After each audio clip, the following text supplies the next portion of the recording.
Banished, a trip to Robben Island. This video will give you highlights from an excursion to Robben Island just off of Cape Town, South Africa.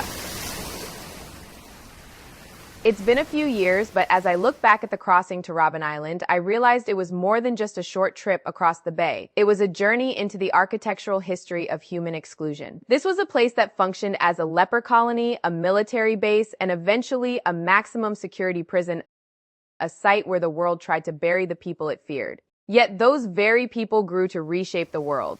The trip from Cape Town to Robben Island takes about 40 minutes.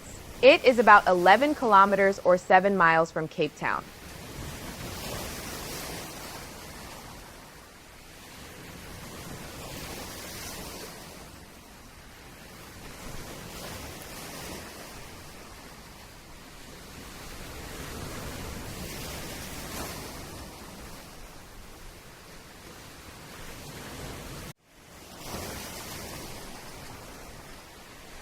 Our first stop was the Church of the Good Shepherd and a walk among the graves in the Leper Graveyard. Yes, long before Robben Island was a prison, Robben Island was a place of banishment.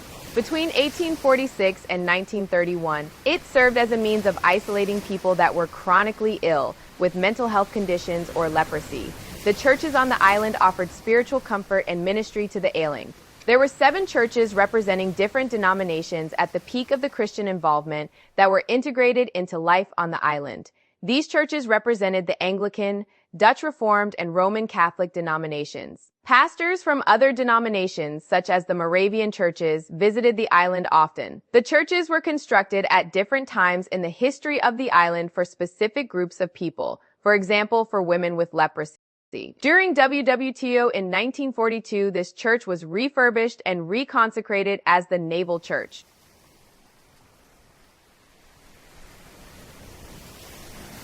Our next stop was the limestone quarry. The guards had intended this site to be a place of broken bodies. The glare from the white rock was so intense that it caused permanent damage to the eyes of the prisoners, including Nelson Mandela. But the most striking realization I had was that the prisoners transformed this site of forced labor into what they called their university. They used the grueling, sun-drenched hours to trade knowledge and debate the future of South Africa.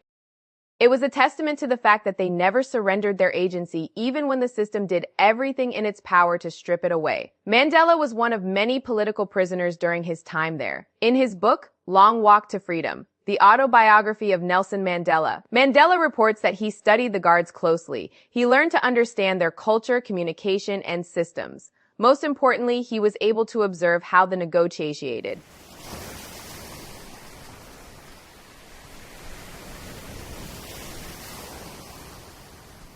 As we drove toward the far end of the island, the environment shifted from the prison's stark concrete to something far more domestic. It was a surprise to many, but Robben Island remains a place of residence today. It is managed by the Department of Arts and Culture and the Robben Island Museum Council, but it is also a home. The people we saw, those who work here to maintain the grounds, preserve the park, and keep the history alive, are the island's modern-day stewards.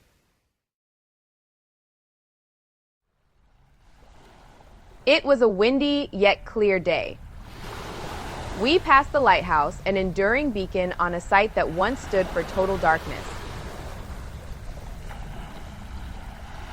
Looking out from the northern point, the Cape Peninsula appeared across the water, a sprawling, distant reminder of the world that these prisoners were cut off from for so long.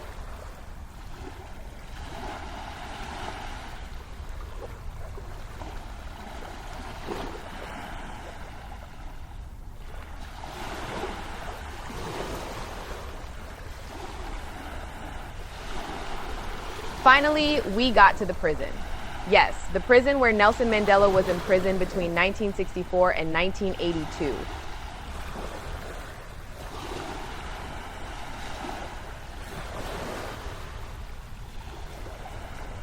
Before entering the B section, we stood in the prison courtyard.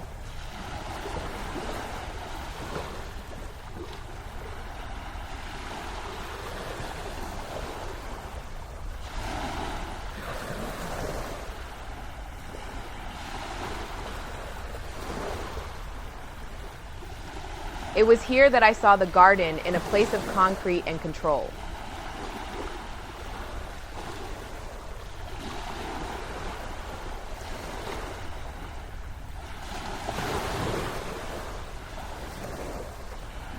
The small patch of earth in the corner was a miracle of defiance.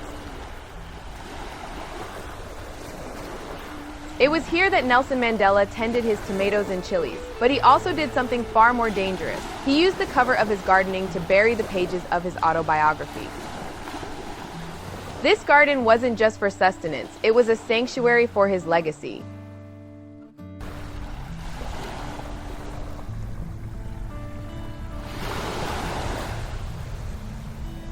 Only after standing in that courtyard did the weight of B section truly hit me.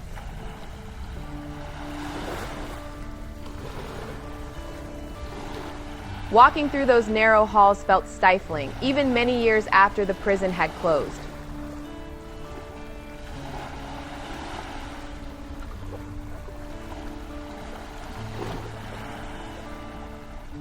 When I stood at the door of cell 46,664, the reality of 18 years spent in that cramped, dark space finally settled in. It was a place designed to foster decay.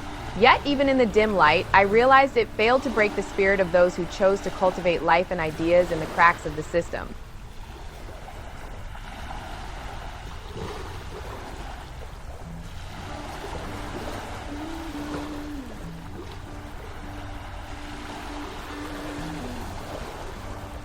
The tour ended and we settled back into what now seemed like a short ferry ride for our trip back to Cape Town. The measurements of years of imprisonment compared to 45 minutes to freedom was a haunting reminder of how fragile and how precious the concept of liberty truly is.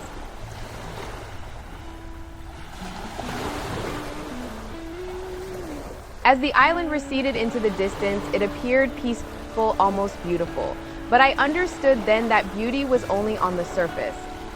The island demands that we ask hard questions of ourselves. How do I treat those with whom I disagree?